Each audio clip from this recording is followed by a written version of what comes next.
Hey everyone, and welcome to Campus Pulse. I'm Jessica Berge. Here's a number that should get your attention. 97%. That's the percent of College of Business and Economics graduates who are employed or enrolled in graduate school within 6 months of graduation. The national average? 75%. So what's happening at CoBE that's working so well? Today I'm talking with Frank Lanko, our Business Services Manager.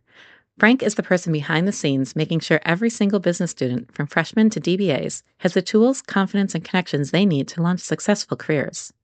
He teaches the career prep courses every business major takes, all 5,000 plus of them, runs our professional development program, advises Collegiate DECA, and works with hundreds of students one-on-one on everything from resume writing to interview prep to job search strategy.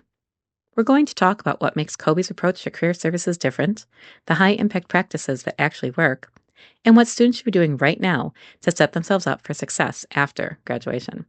So let's dive in. So Frank, thank you for joining me. Let's start with the basics. You're the Business Career Services Manager for CoBE. What does that actually mean day to day? What does your job look like? Yeah, on a day-to-day basis, I would say it's really a couple of different things. I mean, one, from a quote-unquote manager standpoint, I do sort of supervise the professional staff member that also works with me from a career advising standpoint here in CoBE. But really, day to day, a lot of it's just student interaction. So there's still primarily my focus is on one-on-one advising appointments with students on a wide variety of topics that I'm sure we'll get into as we continue the conversation. And then there's other facets of the jobs too. I mean, having an opportunity to teach a course for our undergraduate students and different ways of interacting with students as an advisor for a student organization. I'm lucky, I feel like, in a sense that we have so many different types of engagement opportunities in this job with students as opposed to just career advising, which, again, I don't mean in a bad way, because career advising is certainly the primary reason why our office exists here on campus. But to have different ways of engaging students, I think, is unique to how we're structured and what we get a chance to do here on campus. And, it makes every day a little bit interesting, too. Wonderful. So you had mentioned in your answer just now that you also teach an undergraduate class. The name of that class is BEINDP 288, so Career Yep. Information, Yep. which is required for every undergraduate business major. Can you tell me about that course and what are you teaching those students? Sure. The focus of the class I usually paint as career preparation and in terms of the tools necessary to successfully execute either an internship or a job search.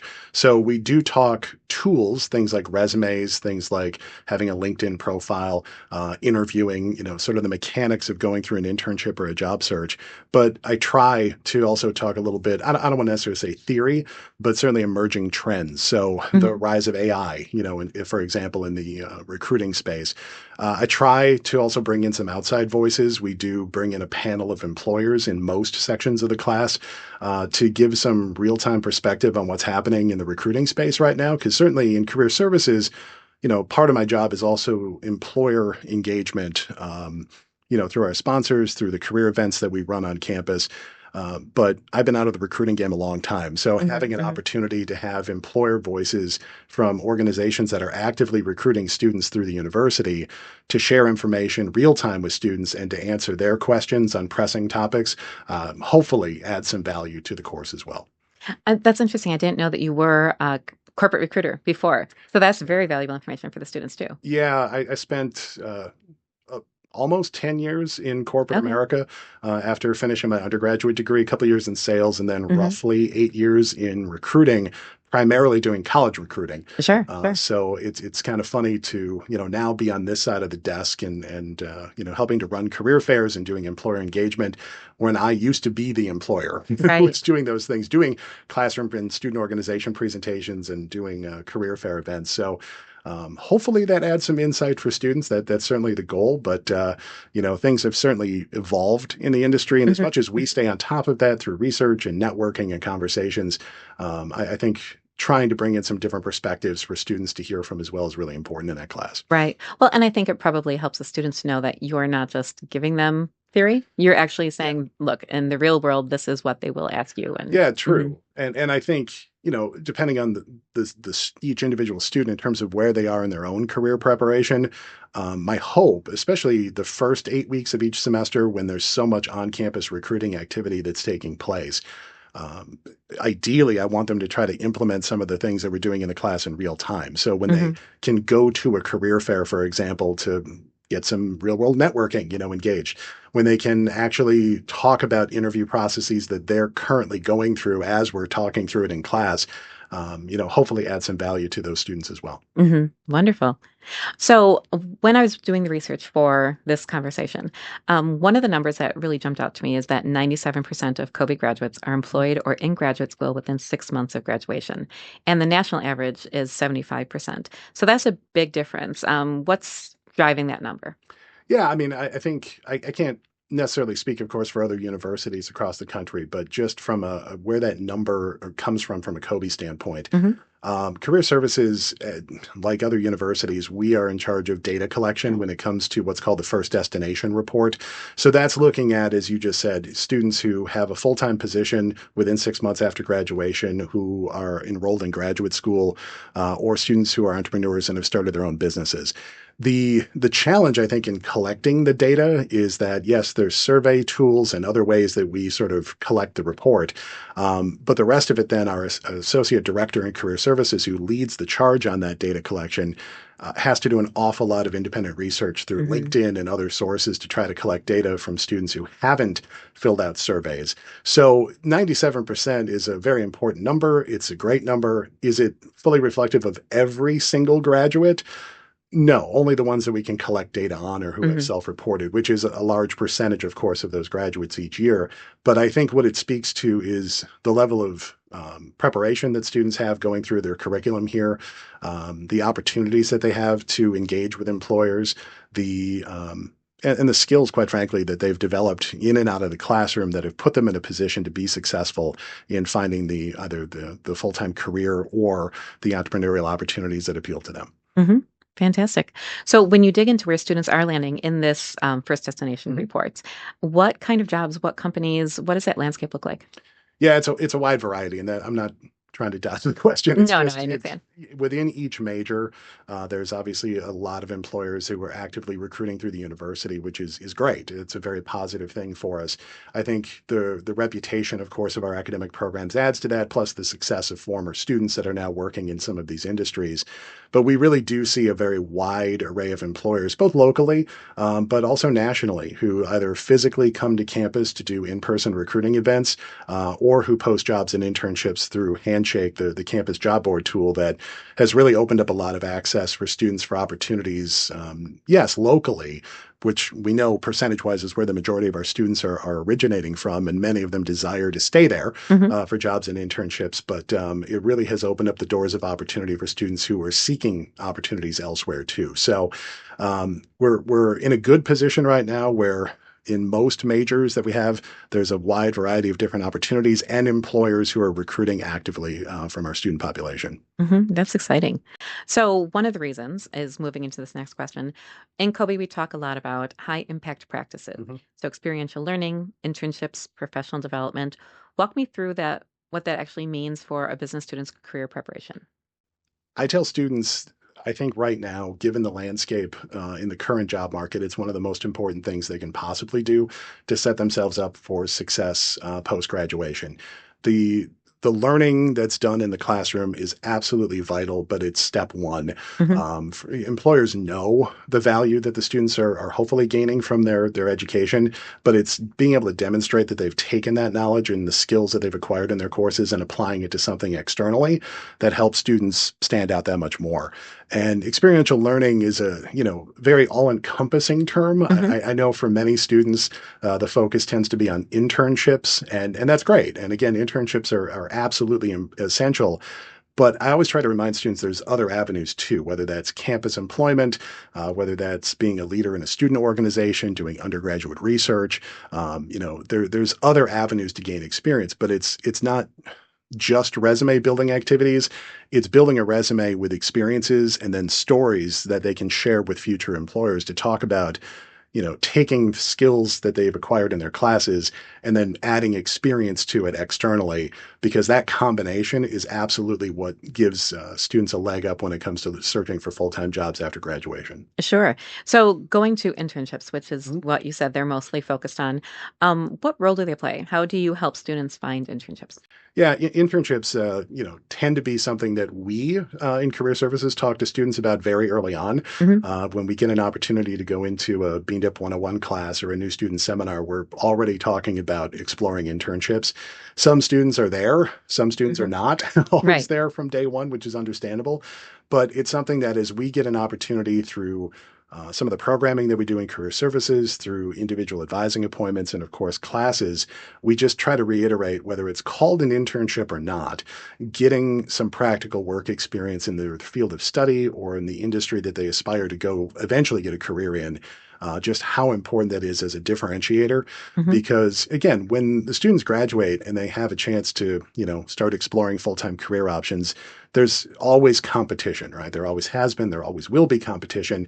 And the degree is the one thing that most students have in common, of course. The differentiator is the experience that they gain in addition to their coursework and their ability to talk about the impact that those experiences have had on them. So internships understandably get put in the spotlight, I think just because it gets talked about first and foremost when Uh-huh. it comes to what experiential learning is.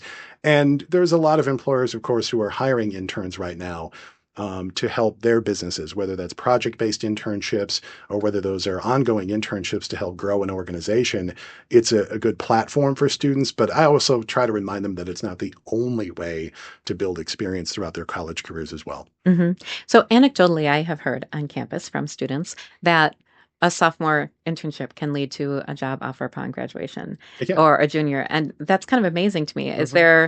Do you want to expand on that, or is that just me being shocked because I'm not in professional development? I think, again, there's always going to be a little bit of nuance to it Hmm. because one, it's going to depend on the employer. Right. I think where it's a little more commonplace right now is certainly in the public accounting sector. Oh, sure. Public accounting firms where they're competing, obviously, for nationwide, what seems to be a shrinking pool of accounting talent, are recruiting at a pace far greater than most other industries. And so, yes, it's not uncommon for students to get real world internships as early as their sophomore year, Hmm. who then at the end of that internship, even with, 2+ years in many cases prior to graduation, who will either get opportunities to go back for future internships or in some cases full-time job offers, knowing that that start date is, 2+ years away.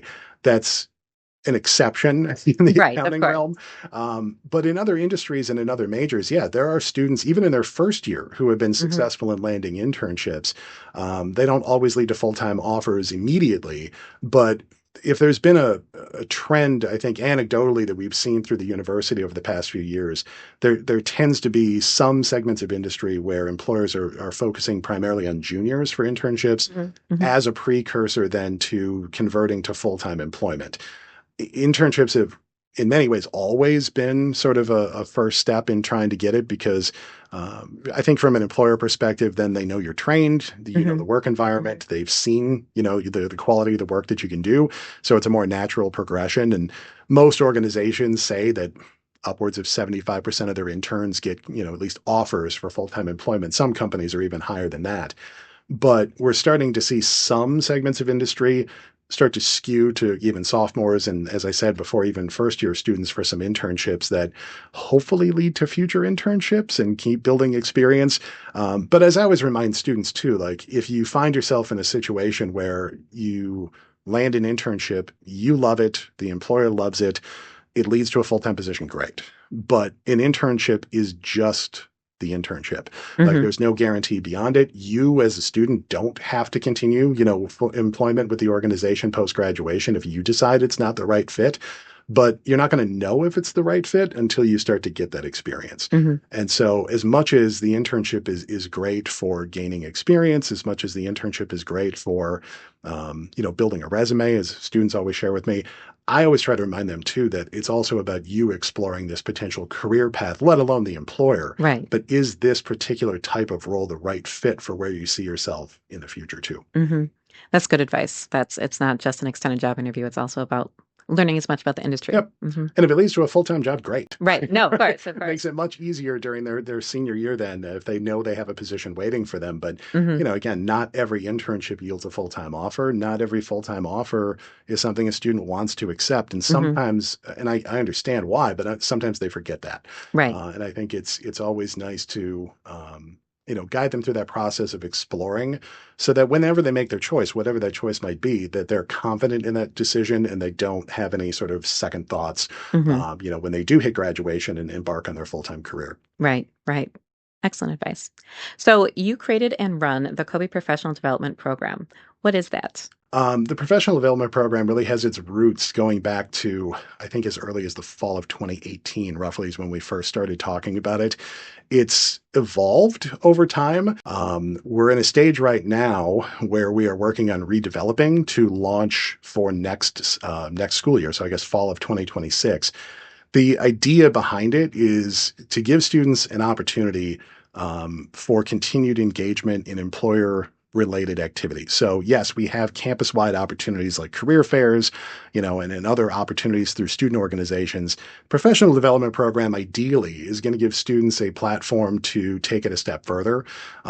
We're planning right now some, I don't want to say exclusive events, but events that are going to be primarily targeted to students that are in this program, which could be more specific networking, could be some employer visits that we do in terms of tours and things throughout the local community. And perhaps, again, depending on what the program sort of evolves into, a chance for continued skill development, which is ultimately the goal here, because it's about Mhm. employability at the end of the day. So the professional development program was, I think, first brainstormed sort of modeled after what other universities were doing. At the time, Dean Chenoweth, when he was doing some AACSB accreditation visits to other schools, saw programs like this, came back, we kind of brainstormed, came up with a framework, and piloted the program, and then COVID shelved the program. Sure, sure. And so when we sort of came back out of COVID and sort of restarted the program, there was some traction. And then due to limited staffing, quite frankly, in career services,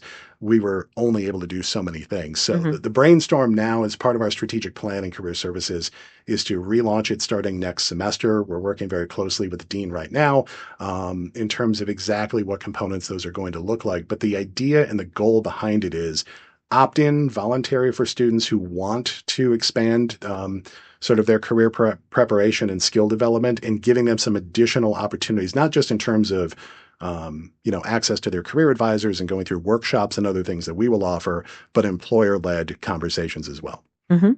When a student comes to you for the first time, maybe a sophomore who's never thought about their career before, what's your process? Where do you start? I personally start with asking the student a lot of questions that maybe they're looking for a quick answer, but I think every student is so unique in terms of where they are in their own sort of personal exploration process or their own development. In fact, just earlier today, I was talking to a student who has changed majors, several times, who now is not 100% sure what that plan is going to look like moving forward. And as much as I understand, students sometimes looking for an immediate answer of like, don't tell me what to major in or tell me what career path to go into. I think part of our job is more coaching as Mhm. opposed to telling. And so I want to try to get a sense from the student of what they have been considering, things that are perhaps pressing on the top of their mind. Are there areas that they are considering looking into and just really haven't fully vetted out what that looks like yet? So it really or at least my approach is to try to be way more conversational with students as opposed to prescriptive of like, here's the step by steps, Mhm. that you need to take. Now, once students have a plan in mind of like, here's the particular industry I want to enter, or here's the type of internship I want to pursue, absolutely. Then it's about creating a game plan. And as I stated before, sort of the tools necessary to successfully put that plan into action. But I think the first step when a student, in your example of a sophomore coming in the door, I want to get to know where that student is and what they're considering doing first. Mhm. So it's, sometimes catches students a little off guard, which that's Sure, okay. sure. Because all I know about that student walking in the door is just the information on the appointment note, which is usually name and major. Uh-huh, uh-huh. So that doesn't always tell the full story. And, even later on, as some students that I've worked with here over the years that have, been back for repeated visits, it's an ongoing relationship building process. Me getting a better understanding of their goals helps me then offer some advice and some direction for them too. hmm So, getting a little more tactical, resume writing, mock interviews, Hmm. job search strategy, you do all of that in a one-on-one meeting with the Yep. students in addition to some of the workshops. What are the most common mistakes that you see students making? The most common mistake on a resume, to be honest, is it's spelling mistakes. I know Sure. it sounds so terrible. I'm a terrible speller. I tell students that up front, but I do know how to run spell check, and hmm that's hmm certainly very imperative. I think, though, if there's been a trend when it comes to resumes, it's the challenges right now that are being presented in the marketplace with AI. hmm The hard part for any job seeker is you will not know as you apply for a position whether the company on the receiving end of that application is using AI to filter through that resume or not. And if they are, there are some formatting sort of guidelines that are not universal, which makes it very much a gray area. hmm But there are some things that we routinely see on student resumes. And it's because of, templates and other kind of styles that many students started using in high school, which is great that high schools are teaching resumes, but that have to change now for AI compatibility. And those are usually some interesting conversations to have with students of your content looks pretty good, but the formatting has to completely change. hmm Um, hmm I think sort of along with that, the other sort of challenge that's there, it kind of leads into interviewing a little bit too, is the ability to really communicate the story. Students who've taken my class have heard me repeatedly talk about telling a story because the resume can only go so far. Networking conversations and certainly interviews are a chance for students to really talk about not just what they've done and what the resume contains, but what they've gained as a result of their classes, their internships, their student involvement. And the ability for students to communicate that effectively, one, is a differentiator, but two, is one of the more important skills that employers across all industries are certainly looking for. hmm And it's not the only way, of course, to show communication skills, but interviews and resumes are two of the first contact points that many employers are going to have with these students too. Career services isn't just for current students. Alumni can still work with you. Tell me about that and how are you supporting graduates who are 5, 10, 15 years out of college? Mhm. We are accessible for those students. To be honest, we don't see a large percentage of them come hmm back, but those who do, it's usually centered around two topics. At least the appointments that I've had with our alumni. One, it's resume updates. hmm Particularly, I have a lot of conversations. Even I thinking back to last summer with some alumni that hadn't written a resume or revisited their resume, perhaps in a number of years because they had been in a particular career path. And they're using that as a platform then to do a 180, to hmm kind of change hmm industries and change careers. And so that's usually part two of the question is, okay, I've been on a certain career path, up until this point, and now I want to pivot and do something else. What resources should I tap into to try to, explore those options? And then, of course, it's how do I make my resume fit, that new industry, given what my past has been. So that's usually what the alumni conversations center around.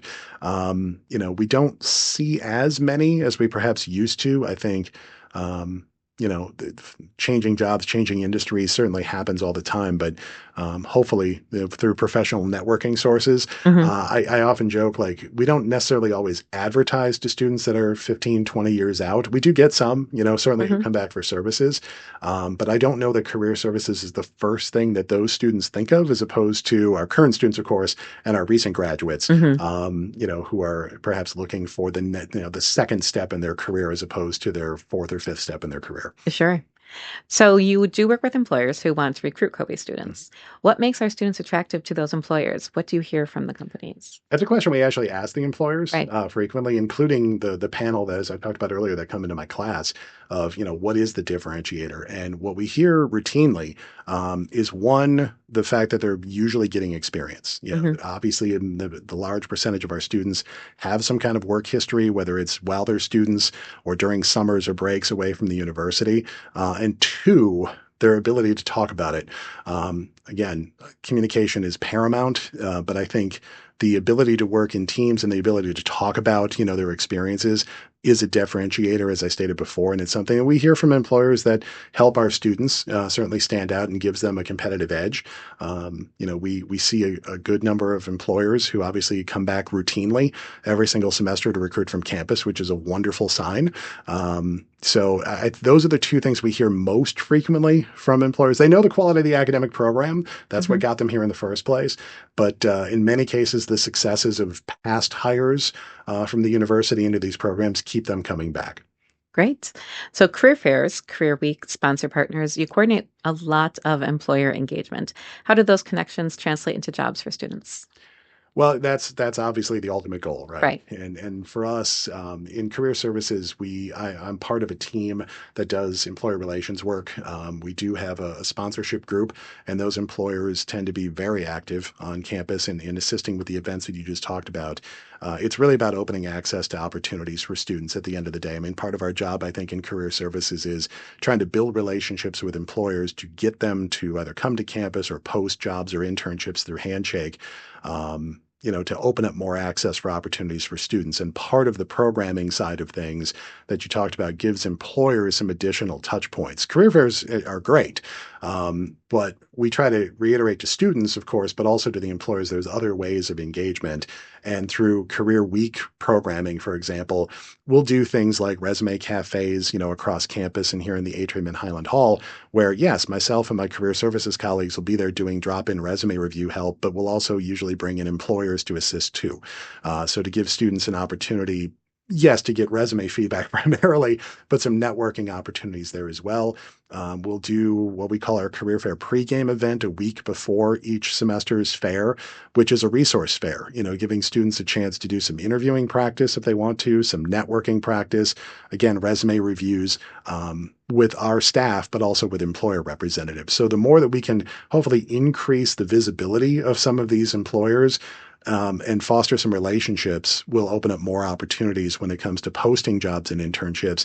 And in a way, our hope is that the students then will have more engagement with these employers and find out very quickly it's easier to talk and have a conversation with these recruiters than they think it is, which hopefully will encourage them to take advantage of larger events like the internship and career fair to talk with a larger number of employers too. Mm-hmm. So let's shift gears for a minute to Collegiate DECA. So you're the faculty advisor for this group, and it's been named State Chapter of the Year multiple times. It's had some amazing success. Can you tell me what is DECA and how does it connect to career readiness? Yeah, DECA is an interesting organization. A lot of students know of DECA because it's very, very large in high schools Mm-hmm. across the state and across the country. At the collegiate level, it's slightly smaller. There's still hundreds of universities who have collegiate chapters. I always try to describe it as a big tent. Yes, we're a business organization. We have a wide representation of students across different majors here within the college, from accounting to entrepreneurship to marketing and management. But we also attract students from outside of CoBE as well who are interested in business, perhaps not as a major, but as a career path. And my hope through the organization is professional development. And part of that is not just the activities that we do, like community service projects and, of course, social networking with their peers, but most of it really comes to a head through competition. As you mentioned, Mm-hmm. we've had some great competition successes over the years. But the goal, I think, there is just the diversity of what DECA can offer. There's 25 different competitive events across a wide array of different, disciplines within the field of business, giving students opportunities to take some of the things they're learning in classes and applying it into a case study or into a prepared business project. That one helps them build skills and confidence along the way.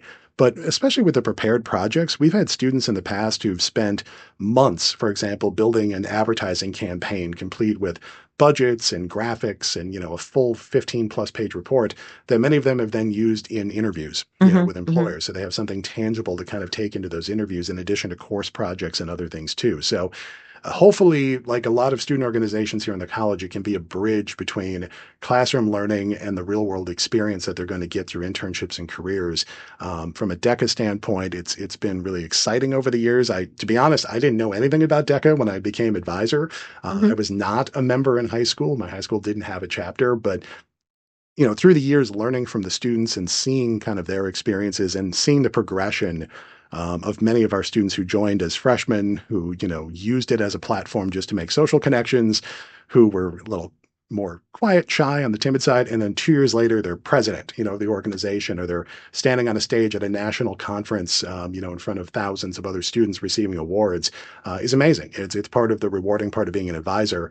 I always joke, especially with our leadership team, that they're the ones who are really running the organization. Mm-hmm. I have to always reiterate that it's a student organization, not an advisor organization. Right, But right. it's been a really rewarding part of my job here. And as I said at the top, I think it's a a somewhat unique opportunity to what we get a chance to do here through Whitewater that I know some of my peers at other universities don't get a chance to interact with students in that way, but it's been a really rewarding part of my career here. Well, thank you so much for doing it. I know it is definitely something that your passion comes through and the time that you devote to the students. And so, very rewarding for them as well. And you can see it when they're talking about their experiences with you. I hope so. So you've been doing this work for years now, right? You've seen thousands of students come through this process. What patterns do you see? What separates the students who land great opportunities from those who struggle? Like, is it a mindset? Is it skills, timing? Tell me about that. I think a lot of it, of course, skills is a big part of it. I Right. mean, but every student has skills. I think the students that really differentiate themselves are the ones who engage in the process of exploring early. Hmm. I often, in fact, even I have family members who are now, juniors in college, a niece and nephews who are in high school. Same thing there. Like the answers don't always come right away. Sure, there's always examples of students who had a career path figured out at the age of 15, and that's great. That's wonderful. There's other people who take longer, to explore. But the biggest point is that it's a process and that answers aren't just going to arrive, that it's really navigating through the resources that the university has available, whether that's, working with their career advisor, but also their academic advisor, their faculty members, through their student organizations, of exploring. Because some students are, walk into the university a little farther ahead and knowing what their academic program is going to be, and they don't change majors. And then it's more of, okay, let's figure out a game plan to get you to where you want to be. For other students, they're not sure. They're undecided or they change majors. The national average is still changing majors 3 times during your undergraduate career, which is funny. That was the same number when I was an undergraduate years ago. And so then plans change. And it's just reminding students that it's okay, but you can't wait and then just think that an answer is going to emerge. So I'm not saying it has to be the only thing that students think about from day one they arrive at the university. But when I get an opportunity to talk to new student seminars or Bean Dip 101 classes, I always kind of preface it with part of the reason, my assumption is at least, part of the reason why the students are here at the university to begin with is to land a good career when they're done. And if they know what the career is, that should be, great. Let's talk about how to get there. If they're exploring what the careers could be within a particular major or what academic career path they want to explore, wonderful. We're here to help them navigate through that process. But doing it early is probably the most important thing, because then it gives them time to explore, number one, and number two, the time to network and gain internship experiences and all the things we've been talking about here today. It's not that you can't wait. Some of us, using myself as an example, figured out our career path, many years after graduation, but it's really navigating through the process rather than just hoping that it's going to happen. And that's a hard thing sometimes for people to really jump on board with, because in high school, not in a bad way, many of the resources came to the students. And obviously at a university level, the resources are all here. But typically students have to engage with the resources. As much as we advertise and try to, email students repeatedly, as I often get accused of, we just want to make sure that the engagement is there, but we can't make the students come in for assistance. We just want to make sure that they have a game plan, because to, ultimately differentiate themselves, it's figuring out at some point what direction they want to go and then doing everything they can to build skills, to build experience, to ultimately land that career path they want to go into. Fantastic. Okay. If you could give one piece of advice to every business student listening, regardless of their major or their year, what would it be? I'll cheat and say it's 2 things. Okay. One, Fair enough. it's definitely get experience. As we've just been talking about, there is absolutely no substitution. I would say, this isn't a new phenomenon, but certainly given what the job market is evolving into now, as we've talked about, the application of learning outside of the classroom is really imperative. And then the second part of it is involvement. Finding ways, whether that's through student organizations or campus employment or other things, it works hand in hand with experience, but I think it also builds lifelong skills like networking that are absolutely imperative. And it's funny because when you talk to students who have graduated, they kind of reflect back on how quickly, their college careers have gone. I'm sure you feel the same way. I know I feel the same way. way. And it's really about trying to hopefully take advantage of all the opportunities that are here during your 4 years of undergraduate work to tap into resources that the university has available, both on campus and off campus. So gaining experience and building skills through involvement, I think are two things that hopefully are beneficial, of course, for students, but also will help them stand out in a competitive job market too. Excellent. So what's next for career services at CoBE? Are there new programs or initiatives that you're excited about? Yeah, the relaunch of the professional development program is certainly at the top of that list. And, part of that is because from a strategic planning standpoint, that has been our goal. But up until the start of this semester, we've been very short-staffed in career services, so not making excuses, but we've had an open position that thankfully we found a great career advisor in Adam Rosencrantz now who's on board working with me. So it, number one, gives us more access to serving hopefully a higher number of students, of course, but at the same time, it gives us opportunities for more programming. The list of things that we're excited about is many, but that is probably number one at the top of my list. And we're spending time even now during winter break as we record this, planning what that program is going to look like for fall. And throughout the course of the spring semester, yes, there's going to be plenty of other events that we host as we do every semester. But to me, that's the one I'm most excited about moving forward. Sure, sure. Well, and welcome to Adam too. I know he's not with us today, but I know that makes your job much more exciting as you are able to look at these other opportunities. Absolutely. So what haven't I asked you that you would like to talk about today? Boy, I would say, if there's one thing for any students who might be listening to this, as we've emphasized repeatedly, the importance of gaining experience, I would just say in addition to it, really take the opportunity throughout the course of your college career to engage in activities. So whether that's joining student organizations, as I said before, or quite frankly, one of the resources that's widely available that most students don't take advantage of, it's networking and talking to their faculty. One of the things that we try to emphasize, I know repeatedly, is the fact that we're lucky at a college of our size that the instructors that are leading each of these courses have real world experience in the subjects that they're teaching. And so for students that are in a particular major, taking courses in that major, who then are talking to me or to Adam about career development or exploring options, absolutely, we're there to help guide them through that. But in addition to resources like Handshake and on-campus networking events, as we've been discussing, the faculty member standing at the front of that classroom is another resource that, to be honest, percentage-wise, most students don't. I don't want to say take advantage, but again, it's a resource that's right there in the room because I joke with students in my class all the time, networking is a life skill, much like golf and other things. Right. The importance of starting that networking process as a student can feel intimidating and overwhelming, but it's one of the most important things from a skill development standpoint I think students can do for long-term career success. And so whether that's of course, with their peers, in their classes or their student organizations, whether that's, with their faculty members in the courses, and of course, then the employers who recruit actively from campus, just seizing the opportunities in all of those areas is essential. Fantastic. All right. So, Frank, that is all that we have. Is there anything else that you want to talk about?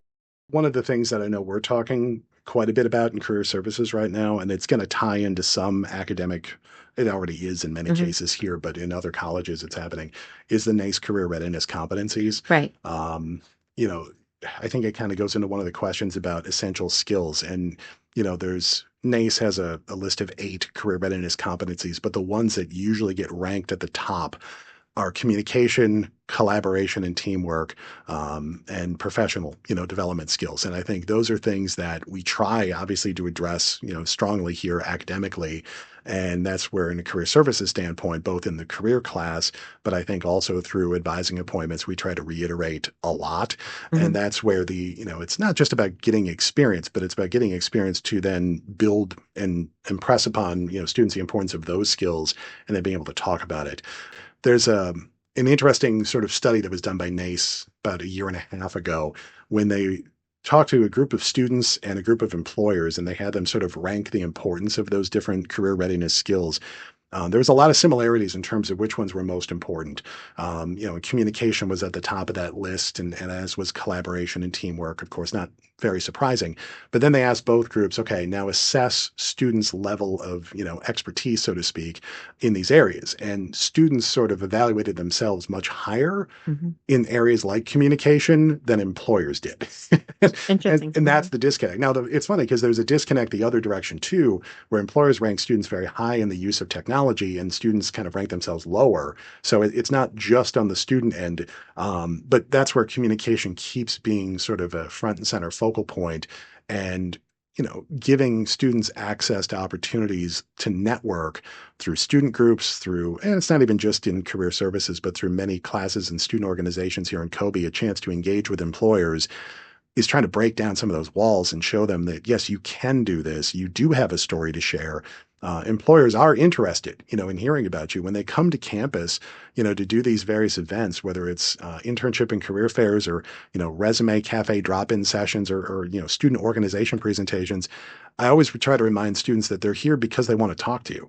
And it's, their job is to engage and share information with you.